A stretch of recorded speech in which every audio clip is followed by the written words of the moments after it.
And we're back, folks. Back from the intro here on Good Story Live. Joined by Ginger down in Atlanta. Ginger, how are you? Good. Recouping from last week. Good. Because you were somewhere else besides Atlanta, right? I was somewhere else. We were in Hilton Head, South Carolina, which I had not been to Hilton Head in like a decade at least. And to be fair, when I went there the last time, I was only there for a day, and we just drove around the loop of that is the Hilton Head loop. But I actually got to. It's I great. do too. I loved the beach. I loved the beach. It was different from a lot of the other beaches I've been on. I mean, of course, this is Atlantic. On the Gulf, I feel like the beaches on the Gulf have shrunk in size. But the Hilton Head was very long from the water to, the dunes was very long. And the kids could run around. It was beautiful. Run around and create memories on the sand and build their little sand castles and hopefully not get swept up by the tide. Yeah, absolutely. No, they didn't get swept up by the tide. Thank goodness. They chased tons of seagulls, built sand castles. They rolled. I'm sure I liked to roll in the sand as a child, but my kids, man, just like Grayson gets to the beach and he lays down and he's making a sand angel. He's like, look, Mom, look. Sand just caked in his hair. Yes. Oh, I didn't do that as a kid, but You do that now, though. Right. I'm more like, oh yeah, let's really get it in there. And you want to see Jesse on the beach making sand angels. And then as soon as he finishes, he's like, and rolls. You got to coat both sides. I find more like when I'm laying down, I'm like, I'm going to stay here for a while because it's a lot of effort to get up out of the sort of indentation that you've made for yourself. Like, I'm just going to catch some rays when really it's just like, old age setting in. But yeah, anything fun happen while you're on your trip? Let's see. Anything fun? How I want to say this. Fun in the sense that I'm traveling with kids. Yes. And traveling with kids is very different than when you would travel just as a solo adult or as a couple or even as family. With family, or even when Kevin and I would travel, just the two of us, we would go out to a bar or we did go grab dinner, but like maybe we would go out to a bar, go do some karaoke, go do something fun. But when you're traveling with kids, you're in bed when they're in bed. Yes. I've heard. I don't have any kids of my own, but I've heard that is the case. Oh gosh, yeah. There was no fun activities like that. We did go out to some lovely restaurants. I would have loved to go karaoke. Are you a karaoke gal? I love karaoke. Oh my gosh. So backstory. This is how deep and we'll say the love for karaoke is. Growing up, Alex and I must have talked about this when she was on. Growing up, we had karaoke machines. On 2 different Christmases, we got, as a family, karaoke machines. And we would karaoke in the house. We would set up a video camera. And each of us, including my parents or any other family that were over, our friends, would take turns. We'd choose our song. We'd hit the play on the CD player and do our karaoke. And then when I worked at Starbucks for a period of time in college. And after some of the girls and I would close down the store, there was a bar up the road called Mona Lisa. And they did karaoke every night. And Ginger was up there just laying it out. Yep. What about you? Do you like karaoke? I have not been able to do karaoke a ton, but the times that I have, I've colloquially speaking brought the house down. Ooh, you said you haven't done it a ton, but you enjoy it, it sounds like. A handful of times, maybe six times I can think of that I've actually been in the situation where I was encouraged to do some karaoke. Mm-hmm. And do you have a particular song, a go-to song, or do you have a variety? Do you go for a variety? The go-to song is "It's Not Unusual" by Tom Jones, which I've done on several occasions. I'll get up there and it's not unusual. I'll throw in the terrible hip gyrations and everything else. That I do for fun. If I want to impress people with my vocal prowess, Mhm. then I will sing "I've Got You Under My Skin" by Frank Sinatra. Ooh. And I can do that pretty well if it's in my, if the song is set up correctly. Yeah, that's quite fun. Very When I went, interesting. my wife and I went to a karaoke bar some time ago with our friend John, and I laid that one out, and it was a good reception to that. It was fun. I love it. And Poe likes it too. Poe will go out and sing karaoke. She's Does got she? full confidence. I mean, confidence all the way turned up. Give me the mic, sort of thing, and she'll just and she has a very pretty voice. And I forget the song she did now. It was one of those more soulful, modern pop hits. And yeah, she did very well. I love it. When you guys come down to visit, or when we make it up there at some point, we will have to Yes, go karaokeing. let's as a do it. crew. Absolutely. Done. Well, you and I can sing. I don't know, something together. Maybe "Laughter in the Rain" or some old something by Sedaka. So, do you know what song came to my head? Which one is that, Ginger? Elton John. I'm getting choked up now. I've been thinking about it. Elton John, and is it Kiki or Fifi? Do you know what I'm talking about? I think I do. Somebody's got to be screaming it at us right now. Gosh. Don't Go Breaking My Heart. No, that's not it. Is it? It's got that flavor to it, though. Yes, it has that flavor. We could pull off something like that, I think. Da, da, da, da, da, da. Yeah. Something like that. That's not what it's called, but something like that. We could So sing I'll get that. up on stage and warm us up with "It's Not Unusual to Be Loved by Anyone." Then, you can take the stage, and then we'll come back with something else great. Maybe I'll do some ABBA, some Dancing Queen. Yes. Or Mamma Mia. Absolutely. I watched that movie. I love Mamma Mia. I have not seen. I watched the movie recently, and then I watched the second one. And it reminds me how much I love ABBA. So that's a go-to. ABBA. Sarah Bareilles is another go-to for me. King of Anything. That's a good song. Yes, such a good song. Now, let's talk about nerves for a second, because, going up on stage can be frightening for anyone if they're going to sing a song that if that's not their normal profession, just going up there and singing on stage. Is there a certain amount of liquid courage that it takes for you to be able to do that? Because I do it sober. I do too. Yeah. Okay. We just like ourselves. There's enough ego that's solidified that you're like, you know what? Clearly. We started a weekly morning show. We must like. Yeah. This is, a song is what, 3.5 minutes max. This goes on, and we do this weekly. So. I know, but no liquid courage necessary. One maybe gets me like in a really good spot. Okay. But no liquid courage is necessary to do it. Because there does seem to be a tipping point for people at the karaoke bars that a certain amount of liquid courage will get them on the stage, loosen them up just a bit. And then after a certain point, it starts to work against them, and the whole performance falls apart. Yes, absolutely. Oh, man. But it's so fun. I love it when those people get up and just do not care whatsoever and are just enjoying it. I love seeing people just enjoy something and enjoy the moment. Absolutely. You got it. And then every now and then there's that one person who gets up there and just blows everyone away, and you're like, wow, they're going to get a recording contract as soon as they walk out the door.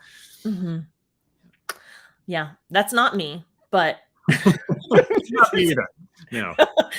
Not me. Let's just put that out there. Yeah. Not me, but I do enjoy good karaoke. Well, so you were not able to do any karaoke on your trip to Hilton Head Island. No, Okay. Maybe next sadly. time. Maybe next time. Maybe as the kids get a little older and they can handle sleeping. My son does great sleeping, in fairness. My son is 4, he does great. My daughter is not used to a bed. And when you have kids and they don't sleep in a bed, they sleep in like a portable crib. It just becomes a lot to bring. And we didn't do that. So we had to be very aware and cautious with her sleeping. At what And age the kids not like roll out of bed anymore? Like you don't have to worry about that. Is there a certain age or does it vary? I think it varies because it can happen as an older child or even as an adult, rolling out of bed. The process. Yeah, it's true.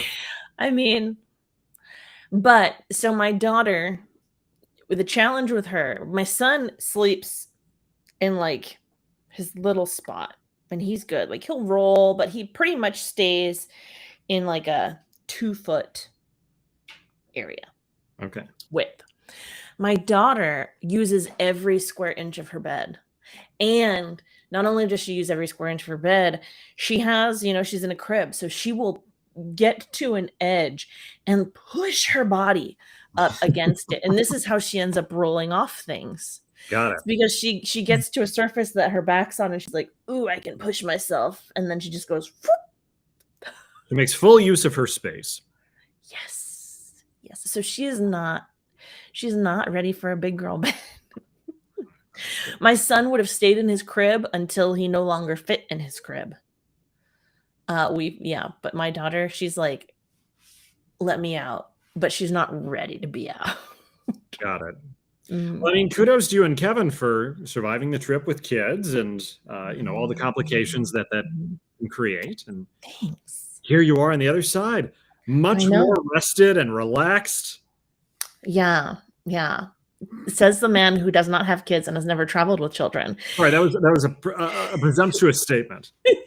Yes, because anybody that has children and has traveled with children knows that traveling with children and vacationing is not it's a memory making. It can be a memory making trip. Got it. Okay. But it is not a relaxing. So to do that, you have to go. You have to go alone. You have to go just parents or solo. Like you have to take turns, which sometimes we do. Yeah. All right. Yeah. So I needed a couple of days to recoup from my vacation, but today I'm feeling much better. Well, for more parenting tips, folks, follow @GingerCrosby on her website. Come on. Yeah. To see how I recover from a vacation with children. Come on over. Folks, we're going to be back in just a couple of minutes here with our guest to talk about all sorts of interesting things related to his serial entrepreneurial pursuits, as well as his creative passions. Justin Blaney is right now. We're excited to talk to him about his new book, about art on the rooftop, but all sorts of great stuff. So stick around. We'll be back in just a minute. You're watching Good Story Live.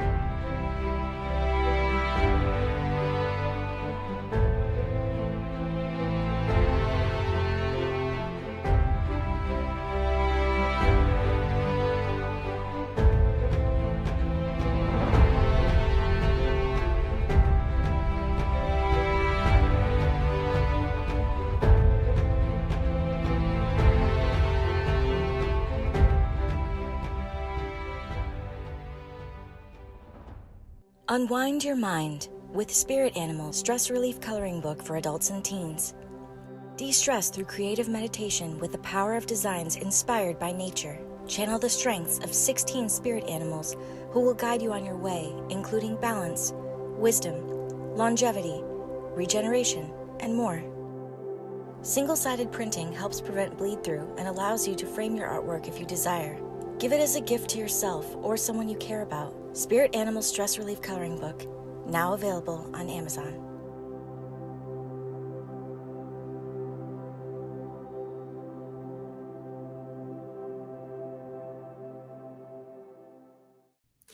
And we're back, folks, back on Good Story Live. And Ginger, guess what? What? We've lost our guest. No way.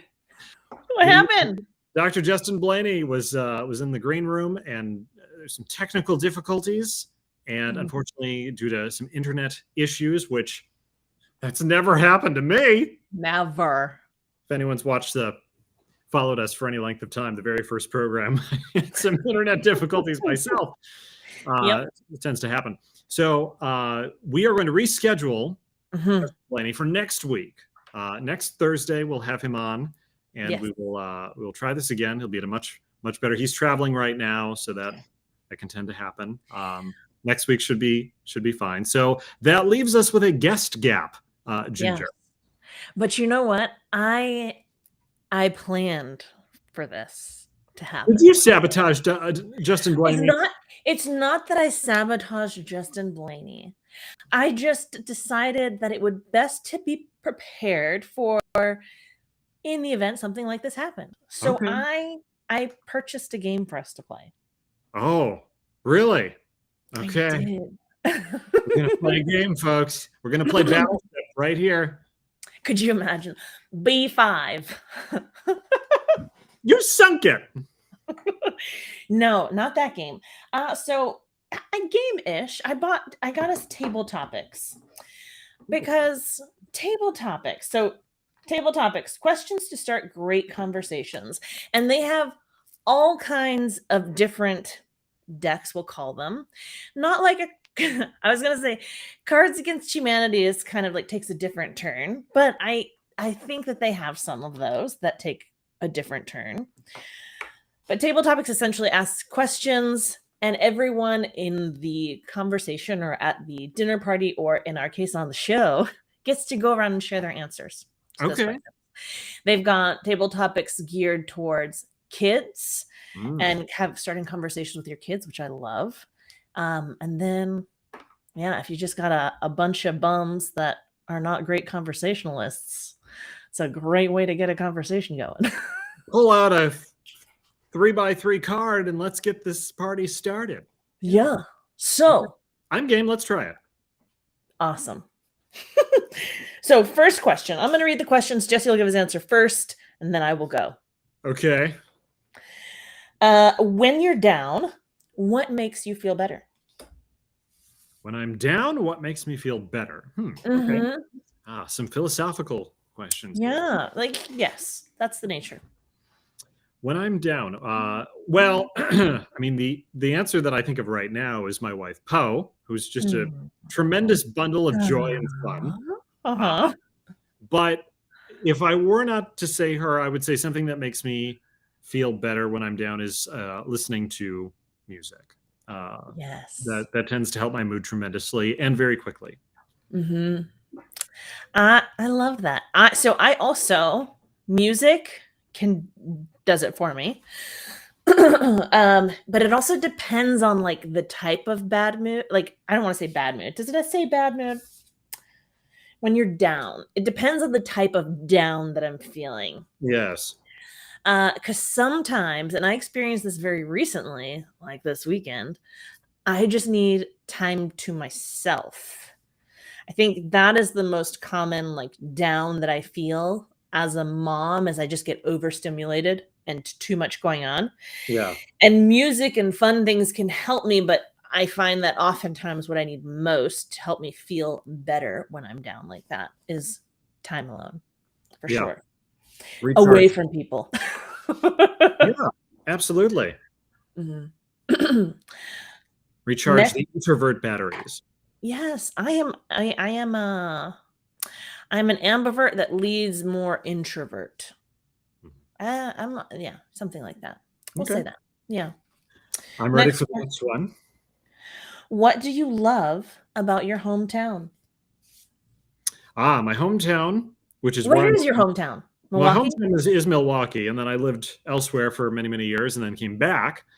Mm-hmm. Milwaukee, I really like the lakefront. They've built it out a lot since I lived here last time, and there's a lot of. It's just a great place to chill and enjoy and soak up some sun.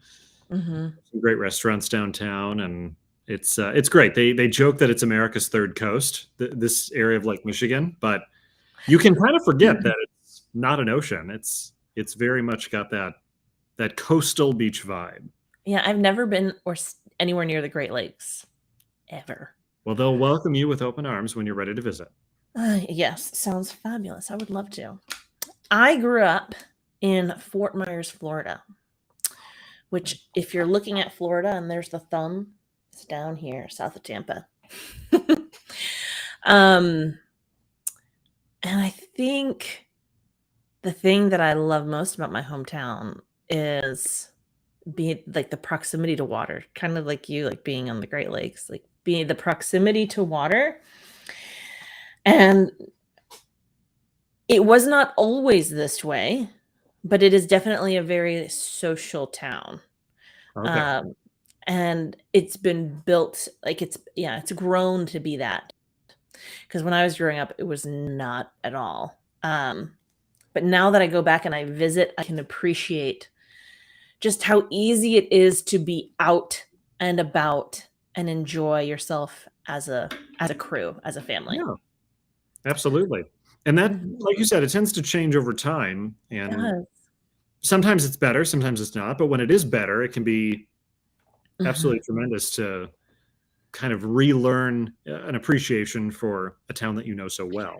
You know what I miss about growing or spending so much time in one place? Because since I was the age of 24, I've moved a good bit. I've been in this location now for 5 years. It'll be 5 years. Wow. But I mean, prior to that, growing up, my parents are still in the same house. They've been in that house for 30 years now. And I miss the familiarity of like knowing like going out and you're going to run into people that you Right. know. Sometimes that can be a blessing or a curse, but I do miss that aspect now that I have not Yeah. had that in such a long time.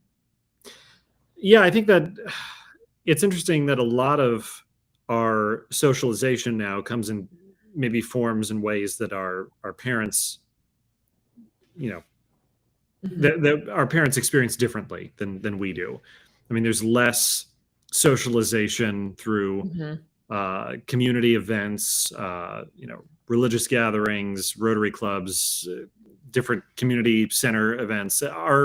The younger generation tends to not participate in that quite as much, or they do it in different ways. Mhm. And that's something that I think is perhaps lost a little bit in how we socialize and get to know each other. And it would be good if we were able to find ways to do Get back. commonly held events again in some capacity. I And 100% COVID made that more difficult as well. It did. It 100% did. Fortunately, I think things are, that was one of the big reasons my sister, speaking of events, like put on that huge Southwest Florida Wellness Fair. Yes, which was a I tremendous love hit. it. Yeah, I love those types of things. There's something that we're considering going to it's this weekend. Yep, the 17th. Touch a Truck. Have you ever heard of Touch a Truck? Touch a Truck? Touch a Truck. No, I've never heard of Touch a Truck. Do you know what So Touch a Truck. But I've never gone to Touch a Truck. Touch a Truck. So it's this event that's going on locally. They do it all over Atlanta. And it's to celebrate people that are in essentially like not service, but like in positions of sort of like EMS, firefighters, Sure. police. First responders. Yes, first responders. Thank you. That is the word I could not find. First responders. So they bring first responder vehicles for kids to come and look at and touch and explore. Touch a Truck. That's what it's called. Love it. Yeah. That's great. Mm-hmm. I'm excited. There's a lot of things coming up this fall that I'm very excited to attend. We'll have to. Well, you have to tell our audience what Touch a Truck was all about after. Next week when we finally get to talk to Justin, I'll tell you about Touch a Truck. We'll talk to Justin. We'll touch a truck. Next question, sir. Hmm. We'll see how many we get through. Where would you most like to travel? It's funny. The company that I worked for previously, the one now, we were going to be doing, big company-wide events prior to COVID. And then each COVID year, they were like, well, it might happen this year. And then, of course, it didn't. So the joke became, where are we not going this year? But one of the places we were going to go and were not able to go was Prague. And I was disappointed by that because I thought visiting Prague would be quite cool, just for all of the beautiful architecture and the sort of self-contained city that it is, and stepping back. And I would still like to go see that at some point. I agree. That would be beautiful. For me, when I think about this, one of my goals, where did you go? Oh, you just put me on. It's like, where did he go? Did I lose him? Is everybody having internet troubles? That's just gone. No, everybody's gone. Gave you the floor for a second. With the pace of motherhood and life, I crave slowness. Yeah. And so there are two places that come to mind where I want to go most of all, and I want to spend 4 to 5 weeks at some point there. And that is either somewhere in the English countryside or somewhere in the French countryside. I don't have a specific, but somewhere where I can be away from all the things, but still have access to all the things and operate at a slower pace, and everybody around me operating at a slower pace. So one of the countrysides. One of the countrysides, for sure, is where I would. Have you been to any part of Europe yet? I have. So I've been when I was 15 or 16, something like that. We had very close family friends, and the daughters, the two oldest daughters, would go and spend summers in Spain with their grandparents. In one year, my sister Alex and I were invited to go, and we spent 3 weeks in Zaragoza in Spain. And maybe it was 2 or 3 weeks, something like that. So we stayed a little bit in Madrid. We stayed majority of the time in Zaragoza, and then went to Barcelona as well. I almost said Spain for my answer because Poe and I have been wanting to go to Spain for a long time. Have you? I love Spain. I would love to go back. I recently did a 23andMe. Both Kevin and I did 23andMe and found our ancestry. I can't say I was surprised with mine. I was surprised with Kevin's. But I am 40% Spaniard. Oh, so, there's some conquistador blood in you. Yes, there is some conquistador blood in me. Yeah. And then about 20%, it was very interesting. We'll have to dive into that one day. Kevin, though, is like almost 70% like German and Dutch, which I didn't expect that much. I think because I knew his dad's side was German, I didn't expect there to be any sort of Dutch or German on his mother's side because they never talk about that. I was like, man, you've got like a big majority. It's like, no wonder my kids are blonde. Yes, the Bavarian, sort of. Yeah, no wonder my kids are blonde because I've got dark hair. Yes, you already knew from your mom's side that there was some Spanish blood there. Oh yes. People may not realize that about Ginger Crosby. No. Yeah, 40%, and then about 20% Irish and about 20% Italian. Ah, okay. Mm-hmm. I've got some Irish in me as well. It's German, Irish, some other things, but those are the primary ones. You ever done 23andMe? Random? Not. No, I have not. I just followed the general lineage of what I know from, from grandparents and so forth, and I know it's primarily German and Irish. What's really interesting is my sister has done it as well. And I can see her, because we're related and we've shared our information. She can see my makeup. I can see her makeup and the differences in between the two of us.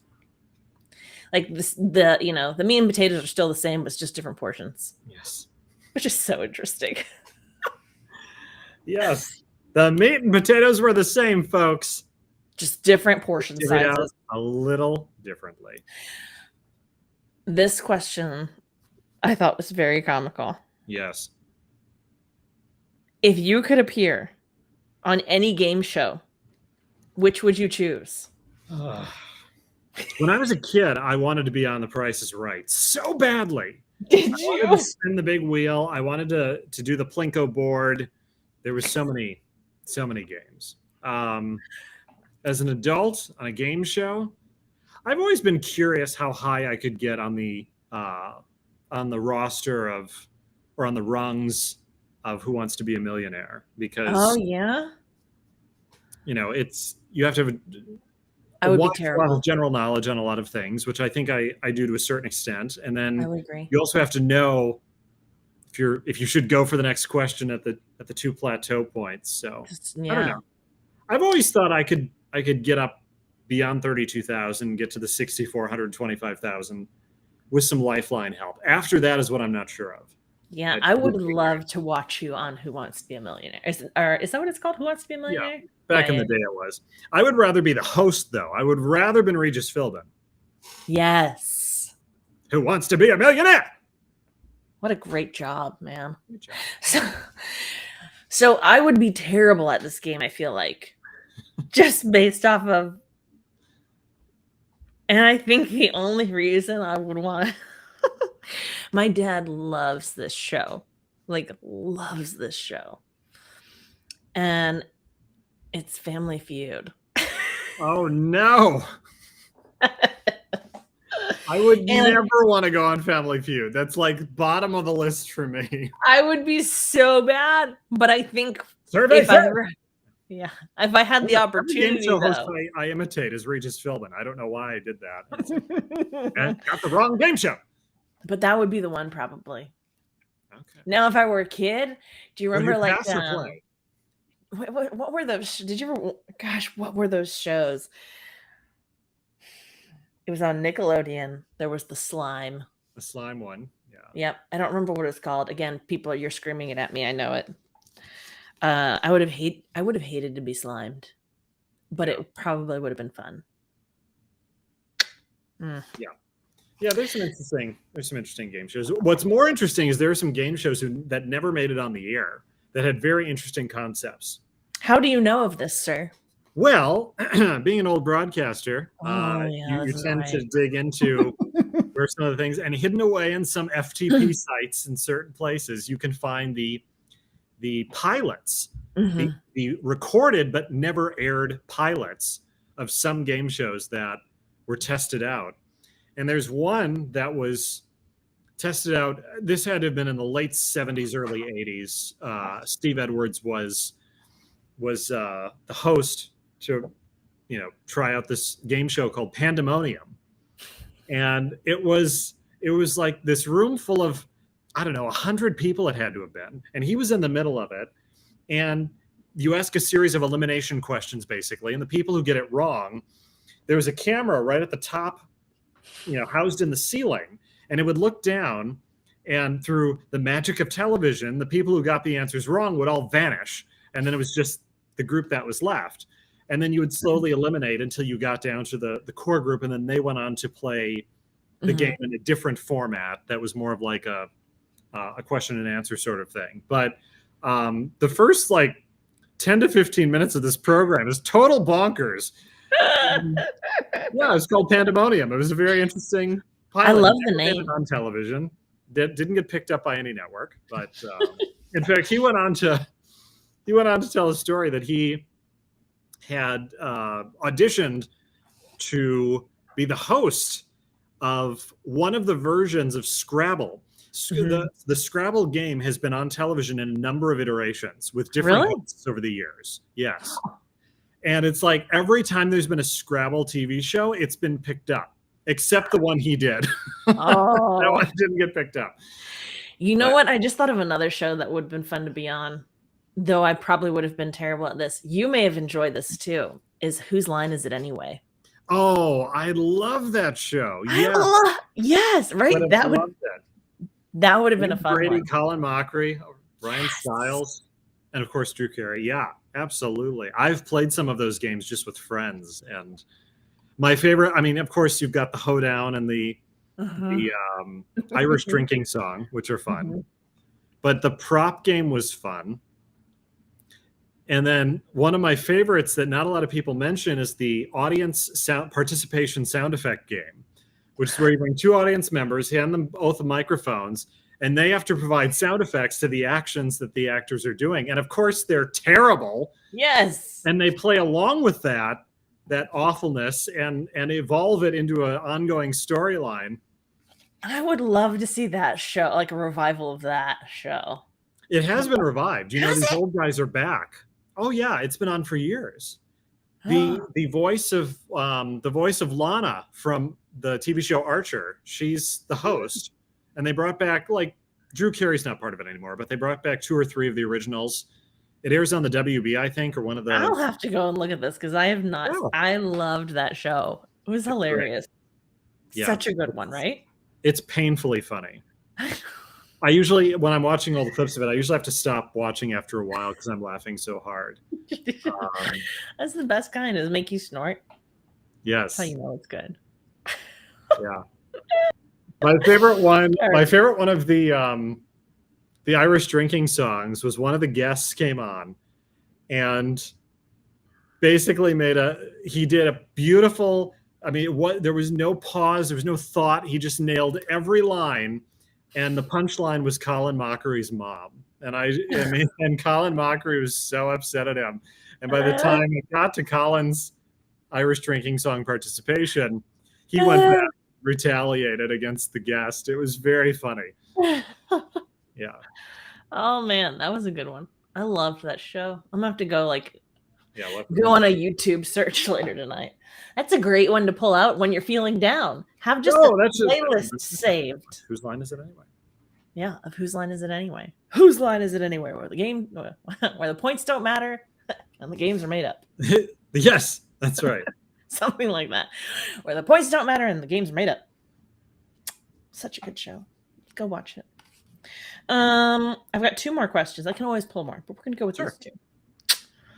How will our culture change in the next 100 years? Ooh. Prediction time, huh? 100 years. So it's 2022. So 100 years from now. So we've talked about authors before on this program. And it's been revealed that one of my favorites is Michael Crichton. Great, brilliant man. Wrote phenomenal stories, but even outside of his fiction, very, very brilliant individual, was interested in a wide variety of things. Harvard-trained doctor. I mean, just a wide swath of interest of a man. And I remember in 1999, he did an interview with, I don't remember who it was, but they said, you know, you've made a lot of technological predictions in some of your books, and some have come to pass. So have some fun. What do you predict over the next, that the 21st century will hold for us? And I loved his answer. He was like, we all like to make predictions. However, historically, almost everyone is entirely wrong. And, you know, you can do all these things to try to predict what the future is going to be. But ultimately, because of all these varying factors, your predictions probably will be wrong. And the anecdote he gave is, imagine if you went back 100 years to 1922 at this point. His example was 1899 because it was 1999. And you tried to explain to them what an airplane was, or that you can destroy a single city with a bomb, you know, the size of or what a car even is. You know, the plane example was funny. He was like, you know, we're going to have these machines that take you in the air and fly you through the sky, and they're going to be incredibly technologically advanced. And what people are going to do is they'll sit in them and they'll bitch about the food. You know, how do you describe this to people? And the person in 1899, or in our example, 1922, would look at you as if you were insane, right? Yeah. So with as fast as technology is evolving now, can you imagine trying to explain something to us in 2022? And we're like, I don't even understand what you're talking about. Yeah. The future is impossible to predict. I love that because, I love what you said because I agree. The only thing that you can say is that it'll be different from where we are now. That is the only thing, right, that you can say with certainty, is that it'll be different from what it is now. Whether that change will be positive, negative, or neutral is yet to be determined. That's right. Absolutely. I have no idea. One thing for sure, in 100 years, people will be going back to watch the old episodes of Good Story Live and enjoying the long-form interviews that we've conducted with all these great creative people. Yeah. Gosh, can you just imagine? We talked about this a while ago. Like I mentioned, there are more books and movies and content than I will ever be able to consume in this lifetime. Yeah. That is only going to multiply. That's right. And grow exponentially as people create more and more. And there's going to have to be new ways to organize it. If I were to make one prediction, just as an industry expert, I would say that specifically in publishing, there's going to be better ways to aggregate subgenres of things.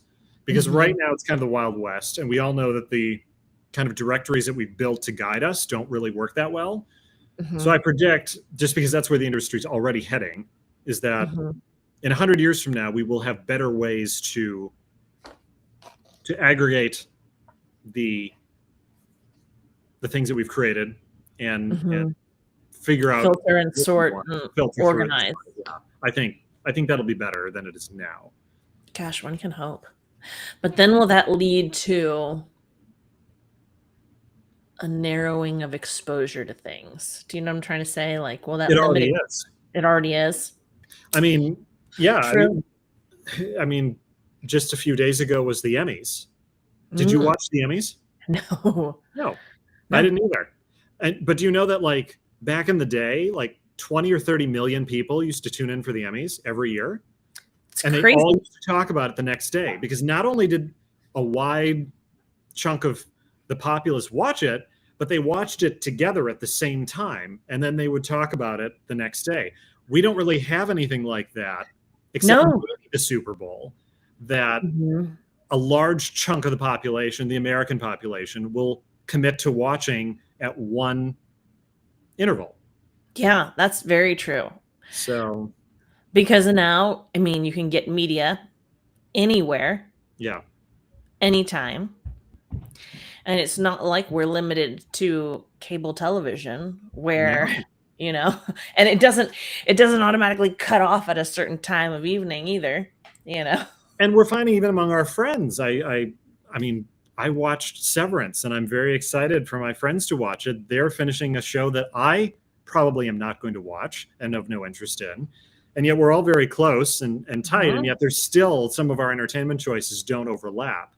And we have to find time either for them to watch it, or we have to describe it to them later through examples. So, very true. And then, like I said, oh man, what did they call that? There was a example on Family Guy when they were showing all the water cooler talk, and they're like, "Did you watch some show last night?" And they have no idea. No, everyone's saying what they watched, and none of it's the same. And none of it's the same, and nobody has any idea what the other is talking about. They called it the Water Cooler Tower of Babel. Nobody has any idea what you're talking about. I mean, that's where we are now. There's almost too many choices. I would prefer not to have that many choices. It's like trying to find something to watch in the evenings. I'm going to sit down and watch something, and having all of these options for streaming services, and then all of their collections of things that you can stream, I end up scrolling the entire time and not watching anything. Well, and we're finding too that quality has gone down. I mean, certain things, more usually doesn't mean better. And I think the free market system will work itself out eventually, where the things that are not as popular, that maybe couldn't find a niche market or will dissipate. But the streaming services are splitting up thinner and thinner, and you're having to pay for more and more, and that'll break at some point. People will be like, I'm not going to pay for 15 streaming sites. I'm not paying for that. No. Yeah. And then it'll evolve again, and it'll be something new, which you can't predict. Shall we do one more? A quick one? Let's do it. Why not? Okay. What have you lost that you'd like to find? Your sanity. Wow. What an existential question that is, Ginger Crosby. Is it? I don't know. What have you lost? What have I lost that I'd like to find? Yeah. What have I lost that I'd like to find? Is there anything you've lost that you'd like to find? Is there anything you've lost that you've never found?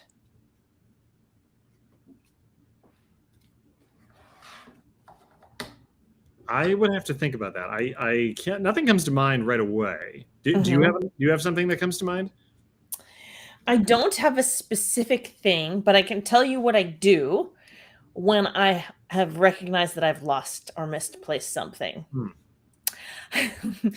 And I spend no more than 5 minutes looking for it. If I don't find it, I'm like, not meant to find it right now. It'll come back. It'll come back to me when it's ready. Like this necklace, actually, this necklace is one that I had lost. And I found it right before I went to go into labor with Grayson. Really? Yeah. Wow. I had no idea where this was. And I've done that. That's happened multiple times. But again, I just chalk it up to okay, if I'm not finding it right now, I don't need it right now. So, unless it's something like car keys, I was going to say, yeah, and that would be a different car keys. But then I just overall, that's a good mindset to have as a mother, I think, because I think there's always a certain amount of chaos in which you're existing, and learning to let things go, the unimportant things, the non-essential things, is probably a good survival tactic. It is, yes. It helps me maintain my sanity most of the time. Which you had lost, and then you found. And then I found. Yeah, for sure. Or I'll the other thing that happens is we may have talked about this. When you think, do you see images or video? Does it play like a movie? Does it play like pictures? Is it just, it? How? Oh, I'm a writer. I'm an incredibly visual thinker. Absolutely. I can play it out either as a still image or as a complete video with narration. Yeah. Yeah. So sometimes I'll sit there and I'll play back the video, or I'll go through the still of images, depending on what I'm trying to find. And then I'll be like, oh, thank you. Okay. That's where it is. And I'll go for that. That happens often too. I think to answer your question, it's not so much that I lose things. It's that I will rediscover them. Yes. Music would be one thing. Music I haven't listened to in a long time. And I rediscover it I kind of forgot, or an old movie that I haven't watched in a while, and I rediscover that I enjoy it and that I want to include it in the rotation more often. I'd say things like that. I have a pretty good memory, and I have a. Does everything have a home? Did your things just organizationally? Yeah. In my head or in real life? Both. I'm thinking in real life, though. Poe and I are both very organized people. For the most part, there are small sections of the house or of the desk that are not, and they are always that way, and they always will be that way. That's our area to have the controlled chaos. But yes, overall, if I can't find something, I at least know in what section to start looking. It's very rare that it's just gone. We have no idea. But again, we don't have kids, so. That can just kids move things. Kids move things around. They can, Fortunately, my kids primarily move their things. Okay.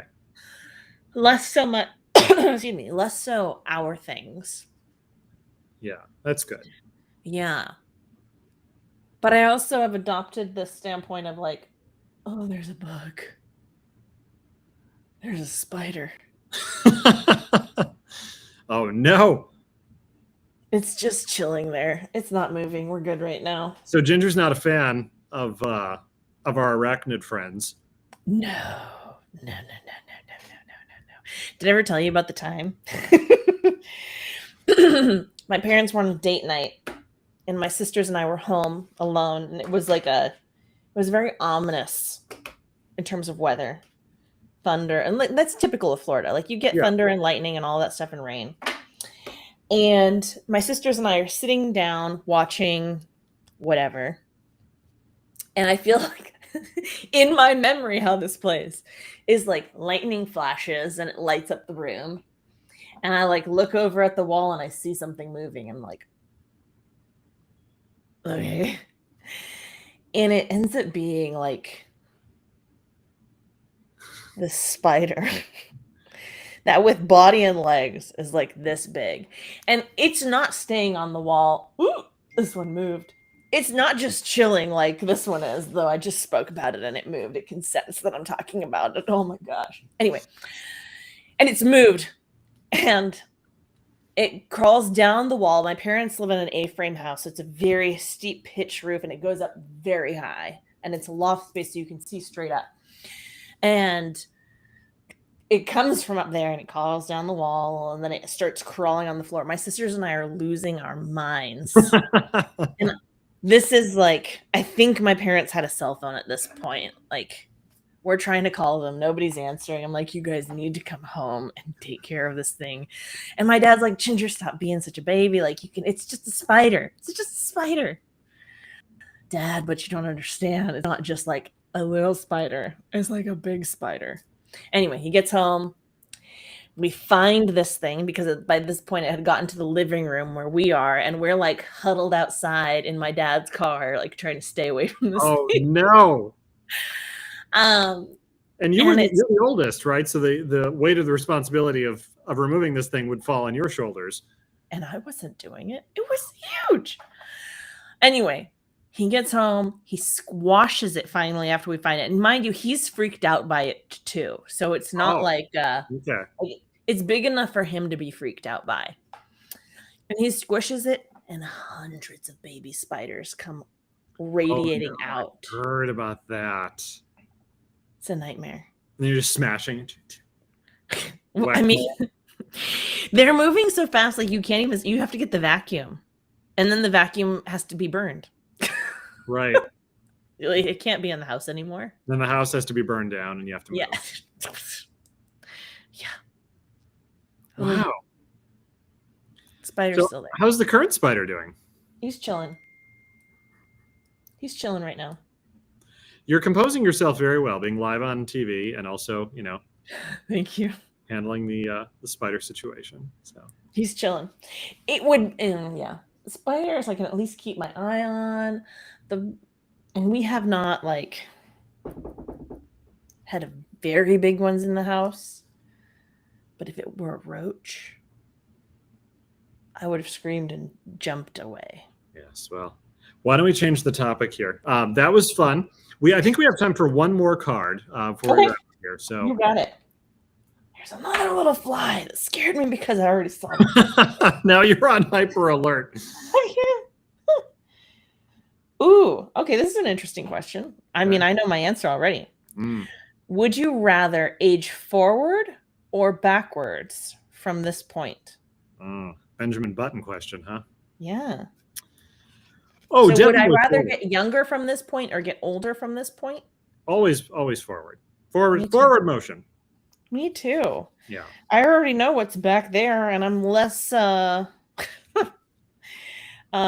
moving toward less equipped. It would be odd. I mean, so if you matured backward, if you aged backward, you would have maturity, presumably at a certain point, and then some youthful energy to go with it, which is kind of what your 30s is anyway.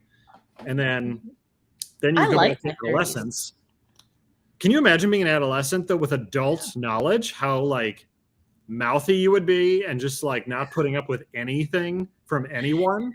Yeah, but everybody would dismiss you still, even with the knowledge. Like everybody would dismiss you, and then that would be even more aggravating. That's true. Could you imagine how frustrating that would be? An insufferable teenager. Yes. Or even worse, like a 10-year-old. Ah, gosh. And to not have the authority or Yeah.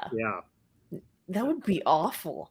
Because you establish certain patterns for your life in adulthood that you're just not, usually more or less rigid. Even if you get married, there's still a lot of it that you don't give up. Mm-hmm. And you have to do that in your adolescence. So that would just be, what now? I thought I lost it. What's the update? I thought I lost it. I found it. Are you going to take care of this thing after you get off the air? Or? No, I'm going to let Kevin take care of it later. Okay. That's right. Men are good. That is the one requirement of any of my significant others. Hopefully Kevin's the last one. Absolutely. You have to be willing. He feels the same way about you. Yes, he does. You have to be willing to kill the bugs. You have to be willing to kill the bugs. Look, I will kill some of them, but I need you to be willing to kill them when I don't want to kill them. Now, what about Grayson? Is he at the age, and does he have any inkling to kill bugs for mom? No. Okay. No. Not at all. I would love that. He doesn't even want to catch them. Yeah. Like, some kids are into it. You don't know. Yeah. Oh, yeah. Like one of my friend's kids would absolutely do that. My friend, actually, Brandy, will kill any spider. I will kill roaches for her. She will kill spiders for me. This is the agreement that we have agreed upon. What a pact that is, folks. Mm-hmm. As long as it doesn't fly. You do have some flying bugs down there in Georgia, don't you? Yeah, but I haven't had like palmetto bugs, which are like the flying roaches. Those are the worst. Those are bad. Those are in Florida. Yeah. But when you were talking about the spider, it made me think of a banana spider. Was that what it was? So we did have on a separate occasion, we had a banana spider in the house. Okay. We always called it a wolf spider, but I don't know that that's actually what it was. Yeah. Because of how big it was. From afar. I've seen one in a tree before. Yeah, but those people that hold like the big ones, I'm crazy. I remember, oh my gosh, this is gone way off topic. I remember being in middle school in my science class, and we had some guy that came in and talked about insects and reptiles, and he pulled a roach alive. Sorry, who's that? Nobody that I want to talk to. He pulled He pulled a live roach out of his pocket. What? And was just like letting it crawl on his hands and going around the tables and showing us all. And it was just like, what are you doing? Only in Florida. Only in Florida. Only in Florida would that happen. Florida man terrorizes classroom. Why? Yeah, like, could you? No. But that did happen. On that note, folks, we're going to wrap up this episode of Good Story Live. Yes. It's been fun. I hope you enjoyed it as well. Wasn't the show we were intending, but that's okay. Yes, it happens. We're looking forward to agile, Jesse. With us, the agile methodology. That's the way to go. Looking forward to talking to Justin Blaney next week. Yes. We will chat with him then on his new book, Relationship, and a host of other things that we want to chat about. So, Ginger, this has been fun. It always is. Yes, absolutely. I look forward to next week. Good luck getting rid of the spider. I wish you all the best today. Still there. I'm gonna let Kevin deal with it when he gets home. Kevin, if you're watching this now, you gotta come home and deal with this. So, we'll see you next week, folks. Have a good one.